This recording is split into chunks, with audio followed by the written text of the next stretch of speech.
Hi there everybody, Andrew Rice here. Thanks so much for joining me. Today I get together with a good buddy of mine, Eric Kogorna, and we are going to share, hopefully, some valuable information to help you hit that 50-yard wedge shot.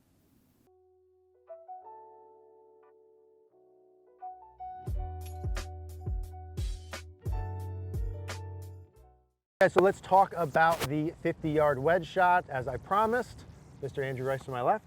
Eric, thanks for having me on. Absolutely, my pleasure. And we're going to talk today about the 50-yard wedge shot. And what Andrew and I really want to cover here are the basics, right? So basics, straightforward stuff, just information to perhaps answer questions that your viewers might have. Absolutely. Where is the ball position? How do I set up? How far do I take it back? What do I think about on the way through? All of these questions we're going to try to answer today. Let's dive in. I'm excited to pick Andrew's brain. Maybe let's switch spots here. Okay. You're going to take a setup. For sure. And so I'd love to hear maybe what are the top 1, 2, 3 things with the setup from a 50-yard shot that you would look for different from a full swing shot. Okay, great. And Eric, I really think first, before we even get to setup, let's talk about club. Yes. Okay. Yep. So many golfers that come to my 3-day golf schools, I see these 64, 65, 60-degree lofted clubs. And my experience in testing a lot of these players is they tend to perform better with that mid-lofted club, the 54, 55, 56-degree club. Yep. Okay, so we're going to start with that. Let's make sure we're going to hit these pitch shots. I want you to try it. If you don't do it already, I want you to try it. Just go out there and explore, experiment a little bit with that lesser lofted, not the most lofted, second most lofted club in the bag. Love it. Setup. Let's Love get to your question. So setup, I'm always going to look for the feet. Chipping, I prefer a club head width apart. Pitching, we're going to go slightly wider. Let's maybe go to 2 club head widths apart. Got it. Okay. I don't want a full swing setup. Perhaps one of the biggest mistakes I make when it comes to pitching. We don't want that full swing setup. This is not a full swing. It's a finesse shot. And so spacing between the feet, 2 club head widths. Ball position, as you can see there, ball position is always, for all pitch shots, Eric, going to be in the middle of the stance. Okay, we're not looking to play with different trajectories when pitching. Chipping, certainly. We're going to move the ball position around for chipping. For pitching, we're going to keep it constant. My weight, 60-40, favoring the front foot. And alignment-wise, I'm going to be square. That's my target line there. Alignment-wise, I'm looking for, I'll say it this way, square-ish. If you want to get a little open, I'm good with that. I just don't want people getting too open at address. Nothing drastic. At address. Are you, Andrew, doing any maybe 60-40 pressure-wise? Pressure-wise, I'm certainly 60-40. Okay. I'm favoring my front foot, and I really want to encourage golfers to get closer to the ball. Yes. Raymond Floyd once said, you can never get too close to a wedge shot, and I firmly believe that. Okay. Love that. Too often I see golfers standing too wide and too far away. Yep. Let's cozy up to your work. Relatively square, 60-40, ball position in the middle, and that's a decent setup there. That's what we're looking for. Can you do that one more time, Andrew? Sure.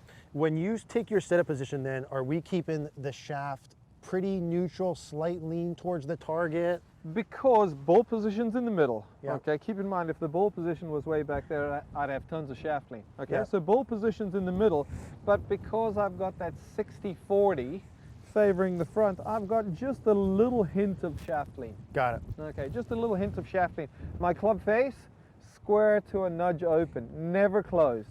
Got it. At address, never Yep. closed. Square to just a nudge open, I'm good with that for a starting point. And all of those pieces for the wedges, the setup designed to make it easier for solidness of contact? It's all about contact. Yeah. Got it. Pitching, wedging, in particular pitching, is all about quality of strike. And if we can get the sole of the club to work in harmony with the ground, instead of it digging into the ground, I'm not a fan of divots when it comes to pitch shots at all. Yep. If we can get the sole of the club to glide along the ground underneath the golf ball, almost, you know, here's this is illegal, so don't do this, okay? But if I could somehow find a way to chip and pitch that way, where I've got that long flat spot where the club's gliding along the ground for 3 feet, think about it, I can't hit it thin, and I can't hit it fat. Imagine if we could take thins and fats out of everybody's wedge game. Yeah. Okay. And so when you make your practice swings, okay, I'd love just to gain a sense of an understanding of, okay, yeah, I want the sole of the club to brush along the ground for as long as possible. That's going to make my quality of contact easier and ultimately more predictable. Can we see you hit one, Andrew, just with that setup position like that in there? Certainly. You got a tee? You don't need one. I saw you hit a couple, man. You got this covered. There we so go. Feet are close, right? Feet are close, ball position. I'm going to make sure it stays in the middle. I typically want to get it a little forward. Love it. There we go. And so when you do your Low setup zinger. pieces, and feet are close, right? The pressure a little bit forward. Some things we might see some players do is trying to get the handle too far forward. Yes. Right? Yes. Maybe trying to get the ball position too far back. And what are some things you might see like that? Let's use that example. Sure. Handle too far forward, ball too back. Hey, that's a killer. Okay. Ball position back.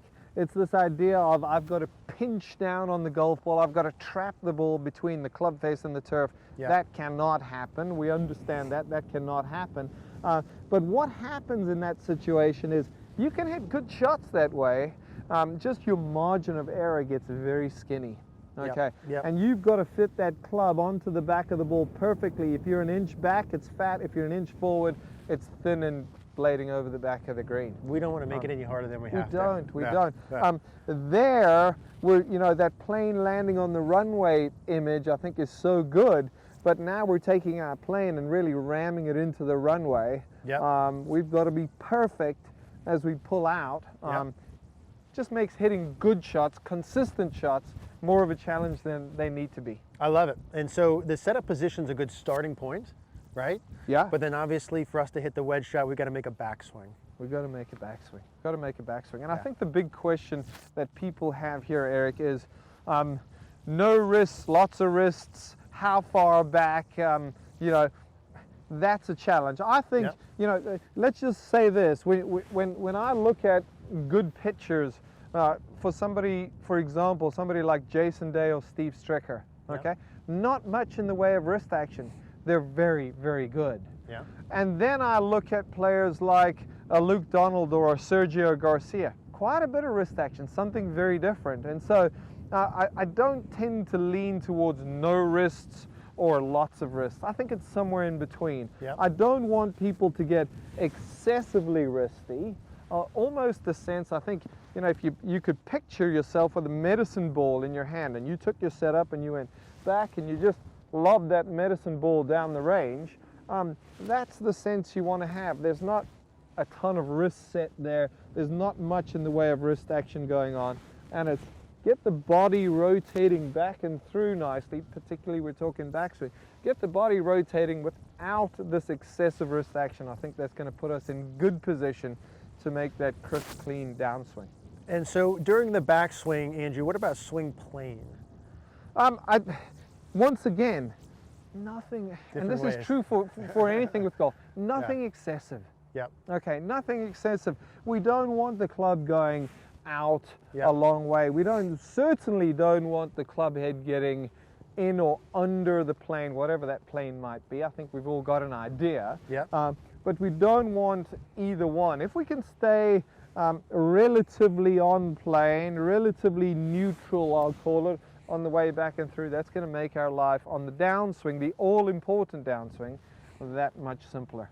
And would you agree with, you take a setup there for me, Mr. Andrew, if I were to just do something simple, like if someone were to draw a line up the shaft, let's say, as an example of a plane, because our wedge shots are so short, the swing length is not super long, if you were to keep that, like you said, reasonably close to that line during your backswing, it doesn't require a huge plane shift or anything during the downswing. Is that a fair thing to look for? Spot on, spot on. And I think players,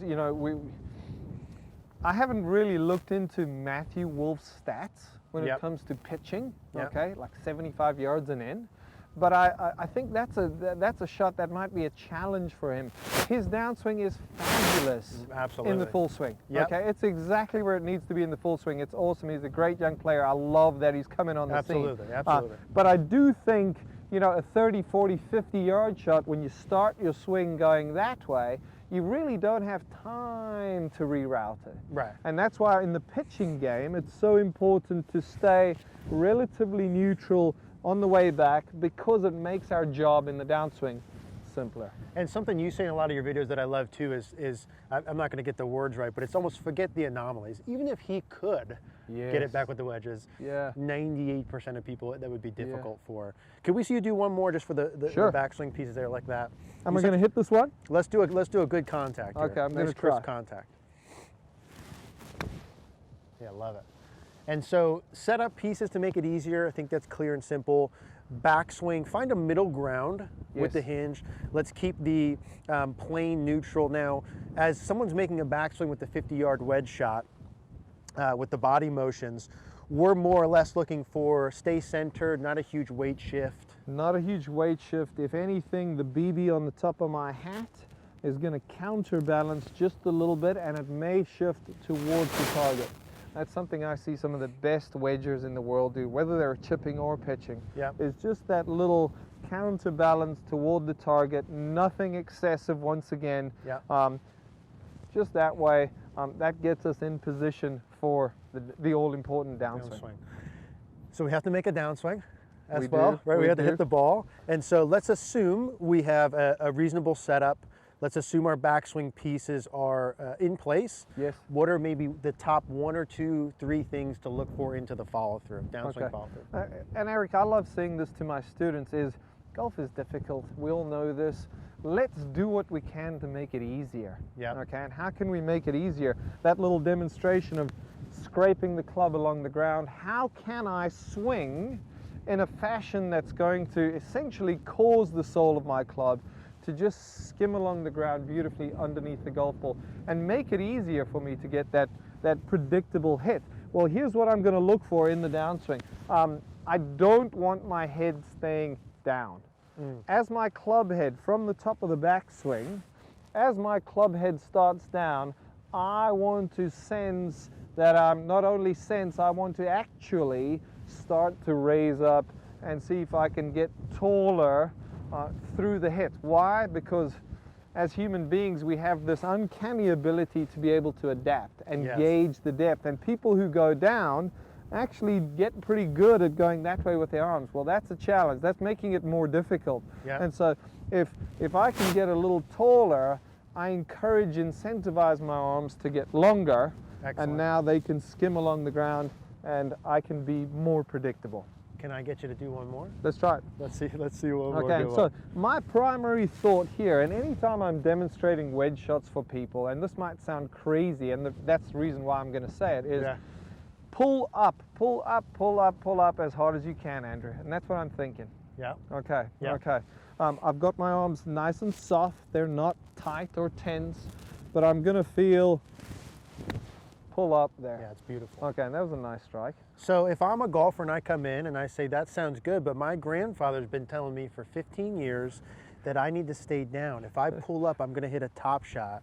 What do we say to that golfer? How's your grandfather doing? Yeah, not so good. Doesn't hit shots like that, right?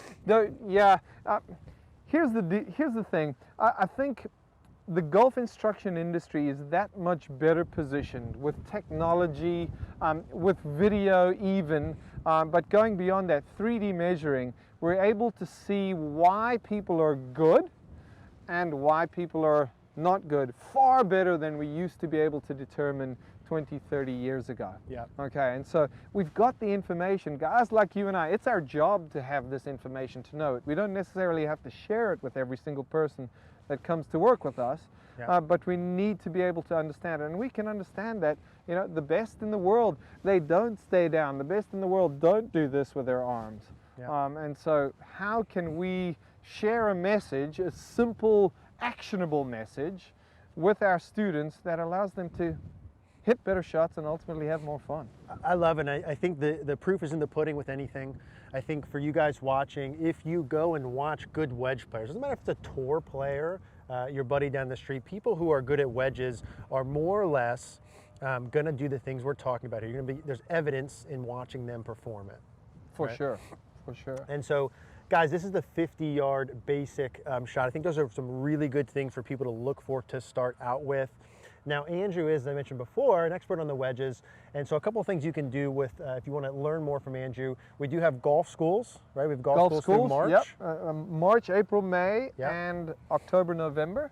Awesome. Would love to have you down. The weather is going to be better than it is. It's a little fresh today, a little fresh and windy. Beautiful, beautiful resort, guys. You guys want to come down and spend time with Andrew, would highly recommend that. We will put the link in the description down below for the golf schools. And if you want to learn more on wedges, because we really just scratched the surface in this video, Andrew also did a wedge project that's much more in detail, that from my perspective can really help you take your wedge game to the next level. We'll also put a link in the description down below. Mr. Andrew, as always, it's been a pleasure. Thanks, Eric. Enjoyed it.